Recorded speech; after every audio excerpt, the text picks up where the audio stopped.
Let's see how we can build a queue management system with the Ultralytics YOLO26 model. All we have to do is just use the Ultralytics solutions out of the box. It's a few commands that you can run or 10-20 lines of code.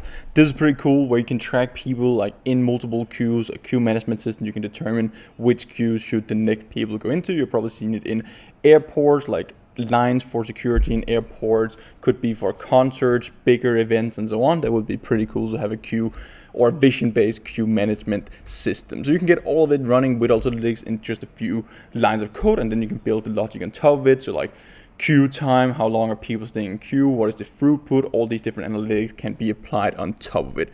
So let's just jump straight into the Ultralytics documentation, where we have all of it documented, but it's pretty cool for like just reducing waiting times in queues for bigger events, increased efficiency, real-time insights, different types of analytics and dashboards you can build on top of it, and it's just going to give you a more enhanced customer experience. It can be used in logistics, retail.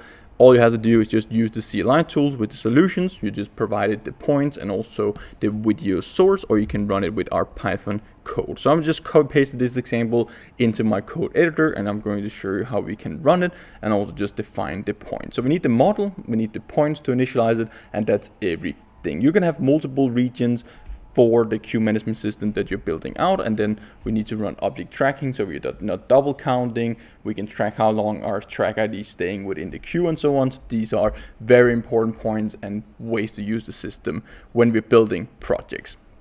So let's just jump straight into it here. I have a folder with a few videos. This is the output that we're going to get, where we pretty much just have a defined region. We count how many objects are within our region.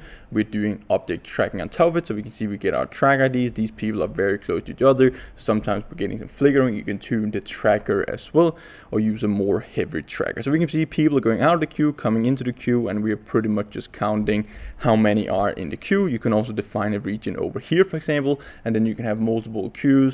Calculate which queue is the fastest, what is the throughput, can we distribute the people in the queues more efficiently with a computer vision system. This is pretty cool, and I've seen it in a few airports used already.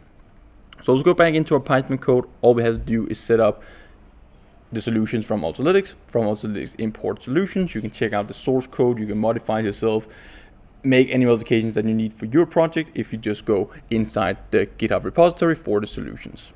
So let's now jump into the code here, and all we have to do is just from Ultralytics import the solutions. You can go into the GitHub repository, check it out, the source code, you can modify it for your own use case. So with the video capture, we're just going to open up our video stream. This can be an RTPS stream, webcam, video file. With OpenCV, we have a video writer, so we can write out our frames for our output, and then we need to define our queue region. So this is pretty much the queue region that we're just going to have, where we're detecting the people inside. All we have to do is just from our solutions.queueManager, with the Ultralytics solutions, you can do object detection, region counting, region tracking, you can do object blurring, object cropping, all these different things out of the box.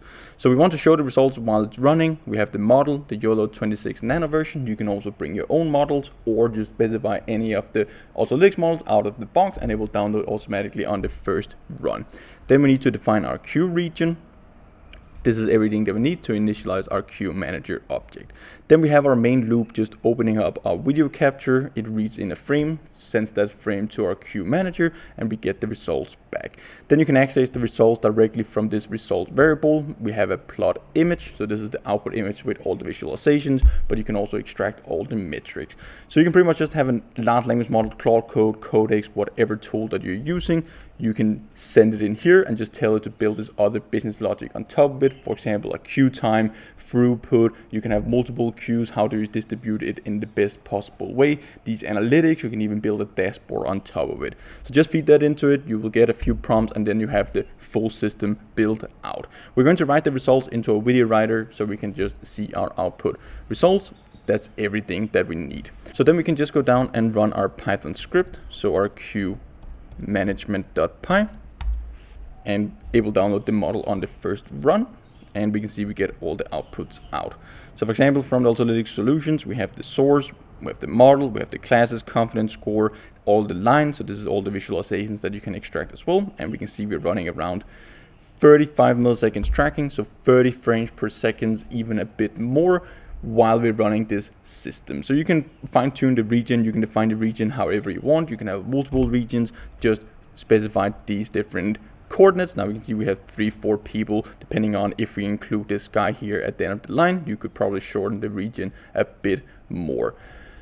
This is pretty cool. You can go and pull the source code, define if you want to use the center of the bounding box, the bottom of the bounding box. Really depends on the application and project that you're building, but you have full flexibility. You have the boilerplate code, and that's pretty much everything that you need to have to build a queue management system with new YOLO26 model. You can also bring your own model, like train it on your own data set, but again, queue management system usually for the classes included in the Coco data set already. So you have person, we have vehicles. You can use this for traffic light analytics as well. So traffic management, very cool use cases that you can use out of the box with Ultralytics solutions. Go ahead and check it out. It's just a few lines of code, and then I hope to see you guys in one of the upcoming videos. Until then, happy building.